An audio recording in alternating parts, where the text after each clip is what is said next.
दोस्तों नमस्कार। बीजेपी बदली, कांग्रेस बदली, आरएसएस भी बदल गई, मंडल कमंडल की राजनीति भी बदल गई। बीजेपी जिन 3 मुद्दों के आश्रय वोटों का ध्रुवीकरण करती थी, उन मुद्दों को भी पलट दिया गया। नई परिस्थिति में अर्थव्यवस्था को लेकर ऐसा पाठ इस देश के सामने रखा गया जिसमें कॉरपोरेट और सत्ता के बीच कोई लकीर आपको दिखाई ना दे। इस देश के सार्वजनिक उपक्रमों को भी बेचा गया और निजीकरण को इस देश के सिस्टम में तब्दील भी किया गया।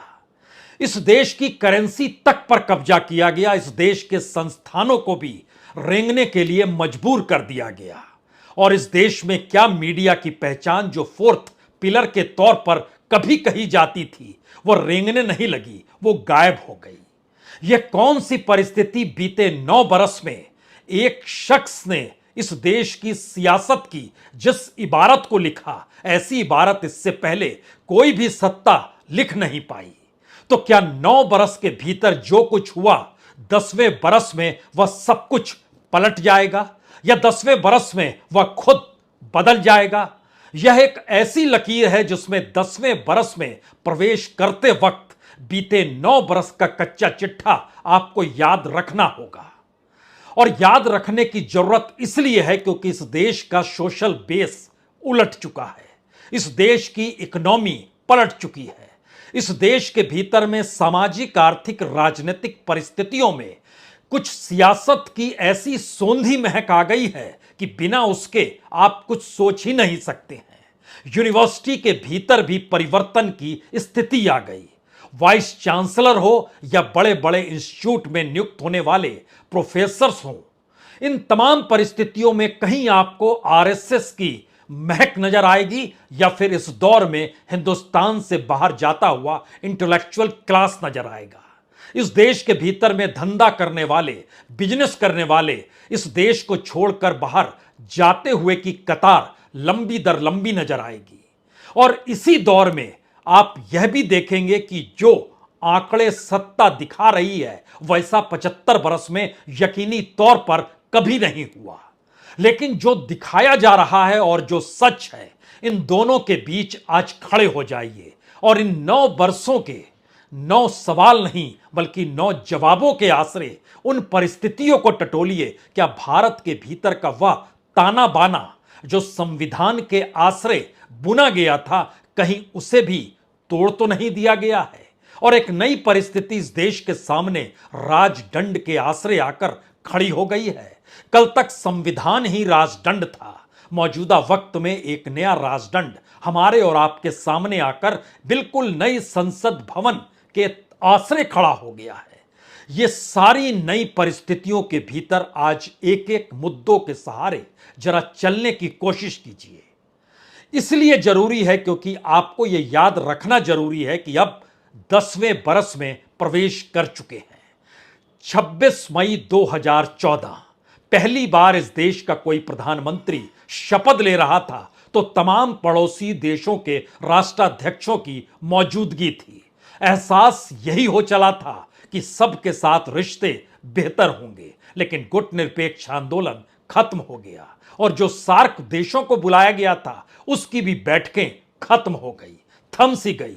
इस दौर में अमेरिका से करीबी, नाटो के बहुत करीब होने की स्थिति, इसी दौर में युद्ध के दौर में रूस के साथ निकटता और इसी दौर में अंतर्राष्ट्रीय राजनीति के भीतर चीन के साथ व्यापार, आकाश तक छूना और जमीन पर युद्ध की परिस्थितियों का सामना करना, कहां कहां क्या कुछ बदला। अगर एक तस्वीर इस देश के भीतर से शुरू करें तो पहला मुद्दा इस देश के भीतर में एक समुदाय को हाशिए पर ढकेल देने से शुरू करना ही पड़ेगा। मुस्लिमों की जरूरत नहीं है और मुस्लिमों को उनका वोट भी नहीं चाहिए, उनको टिकट भी नहीं देंगे। ऐसी परिस्थिति कोई सत्ताधारी पार्टी कहे इस देश के भीतर कभी किसी ने सोचा नहीं होगा। लेकिन मुस्लिमों को लेकर सीएए, एनआरसी का सवाल भर नहीं है, बल्कि जिस लोकसभा में जनता के नुमाइंदों की मौजूदगी होती है वहां पर इस देश में बहुमत के साथ सत्ता की मौजूदगी में एक भी मुस्लिम आपको नजर नहीं आएगा।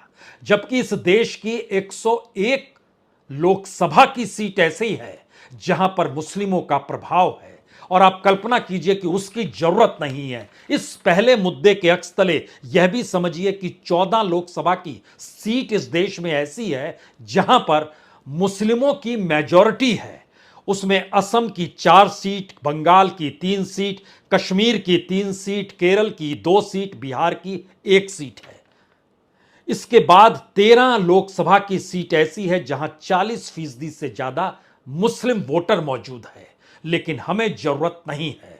30% से ज्यादा मुस्लिमों की मौजूदगी वाला 50 लोकसभा का हिस्सा इस देश के भीतर में मौजूद है और कुल 101 जोड़िएगा तो बाकी 20+ के हिस्से में आता है, यानी 20% से ज्यादा जहां मुस्लिम इस देश के भीतर मौजूद है।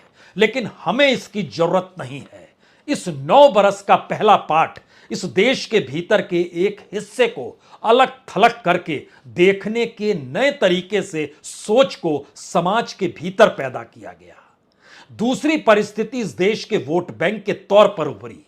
इससे पहले मुस्लिम एक वोट बैंक था, दलित एक वोट बैंक था, यादव भी एक वोट बैंक था, जाटव भी एक वोट बैंक था। मंडल कमंडल की राजनीति जब उफान पर थी तो उसमें हर जाति को लेकर वोट बैंक बनाने की परिस्थिति थी। लेकिन खुले तौर पर दूसरे मुद्दे में प्रधानमंत्री का ऐलान होना कि वह दरअसल ओबीसी प्राइम मिनिस्टर हैं, इस देश में ओबीसी वोट बैंक के जरिए और प्रधानमंत्री का अपनी जाति को बताकर इस देश में वोटों के ध्रुवीकरण करने की यह एक नई सोच थी। और खुले तौर पर नारे लगे Yadav minus OBC, Jatav minus Dalit. ऐसी राजनीति इस दौर में पहली बार खुलकर देखी गई, जहां पर सत्ता जो कमंडल के आश्रय चली थी, लेकिन कमंडल की उम्र पूरी हो गई। पूरी इसलिए हो गई कि जिन मुद्दों के आश्रय लगातार बीजेपी वोटों के ध्रुवीकरण की सोचती थी और अटल बिहारी वाजपेयी तक के काल में उन 3 मुद्दों को ठंडे बस्ते में डाला जाता था, यह प्रधानमंत्री मोदी की मौजूदगी और 9 बरस का हिस्सा है जिसमें अयोध्या का राम मंदिर हो, समाधान कर दिया गया। धारा 370 को हटाना हो, समाधान कर दिया गया। कॉमन सिविल कोड को लेकर चुप्पी मत थामिए, जहां जरूरत होगी जिक्र करेंगे, होगी तो उत्तराखंड में भी जिक्र होगा, कर्नाटक में भी जिक्र होगा। सत्ता में जहां जहां आएंगे राज्यवार उसको उसी रूप में लागू करेंगे या फिर सियासत साधेंगे। यह दूसरा मुद्दा चुनाव के इर्द गिर्द, वह भी जाति समीकरण के आश्रय चल रहा था। तीसरा मुद्दा इस देश के भीतर में 4th पिलर डेमोक्रेसी का मीडिया पर कब्जा करके उभरा। और मीडिया पर कब्जा करने का मतलब यह नहीं था कि बंदूक तान दी गई हो, बल्कि नए तरीके से एक नया सिस्टम, बिजनेस मॉडल का खड़ा कर दिया गया, जिसके ऊपर जो अपराध हैं उन अपराधों को ठंडे बस्ते में हम डालेंगे। आपको जो मुनाफा होता है उस मुनाफे की लकीर हम खींचेंगे। आप जिस बिजनेस मॉडल पे खड़े हैं और जिसके आश्रय मीडिया जैसे संस्थान को चलाते हैं, उसमें भी इलेक्ट्रॉनिक मीडिया जिसमें एक पूंजी लगती है, उसे भी हम ही चलाएंगे। तो आप हमारे हिसाब से चलिए। और मीडिया चलना तो दूर, दौड़ने लगा। इस रफ्तार से दौड़ने लगा कि कभी कभी जिसने अपने अनुकूल किया था वह भी सोचने लगा, मैंने ये तो नहीं कहा था और इसी ने कह दिया ये, इससे बेहतर और क्या हो सकता है।